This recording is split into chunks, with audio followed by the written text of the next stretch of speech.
ভক্তি লাভ করবার একমাত্র উপায় হচ্ছে মহৎ কৃপা।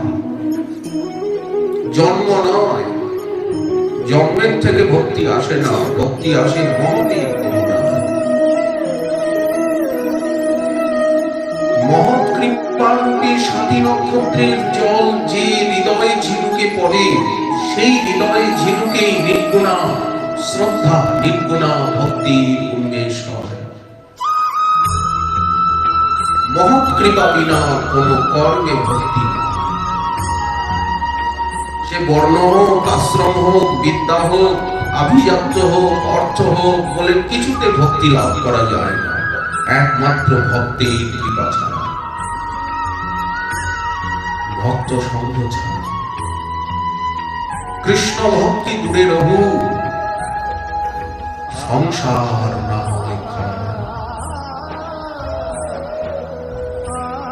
তো ঠিক পঙ্কজ শতদল পদ্ম যেমন জলে জন্মালেও জলের সঙ্গে পঙ্কের সঙ্গে তার কোন সম্পর্ক নেই, তেমনি ভক্তের জাতি, বর্ণ, দেশ, আশ্রমের সঙ্গে কোন সম্পর্ক নেই। ভক্ত এর সম্পূর্ণ বাইরে গঠিত। ভক্ত যেমন তাকিয়ে থাকে সূর্যের দিকে, সূর্য উদিত হলে পদ্ম বিকশিত হয়, সূর্য অস্তমিত হলে পদ্মটি মুদ্রিত হয়ে যায়। তার লক্ষ্য যেমন সূর্য কিরণের, তার সম্পর্ক সূর্য কিরণের সঙ্গে, সূর্যের দিকে। সূর্যমুখী ফুল সূর্যের দিকে মুখ করে প্রস্ফুটিত হয়, সে অন্যদিকে তাকায় না। বললেন ঠিক তেমনি দেখবেন সূর্যমুখী ফুলের চাষ হয়, মাঠকে মাঠ হলুদ হয়ে আছে সূর্যমুখী ফুল, সমস্ত ফুলের মুখগুলি একদিকে। বললেন তেমনি ভক্তের মুখ তাকিয়ে আছে অন্যের দিকে, আর কারো দিকে নয়। অন্যদিকে তাকালেই লক্ষ্য ভ্রষ্ট হতে হবে, পদচ্যুতি হবে, পথচ্যুতি হবে। সর্বস্ব তোমার চরণে সপিয়া করেছি তোমার, তুমি তো ঠাকুর, আমি তো কুকুর বলিয়া জানো। আমি আর কারো কুকুর নই, তোমারই কুকুর, তোমারই তারে থাকব।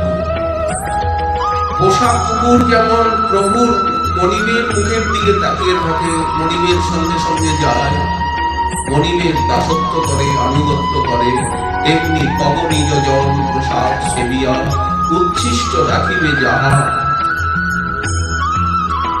সেটাই আমার আহার। আমি তোমার দরজাই করে থাকবো, তোমার অধরামৃত পানি থাকবে, কৃপামৃত পানি থাকবে। কুকুরের একটা সেবাও আছে, প্রতিকূল কেউ এলে তাকে যেন তাড়িয়ে দূর করে দেয়, মনিবকে সজাগ করে, প্রদীপ জনের আসিতে না নিব, রাখিব দরের পারে। ভক্তির মর্যাদাকে রক্ষা করতে চেষ্টা করে। কুকুর যেমন মনিবকে ডাকে, আমি তোমাকে ডাকবো।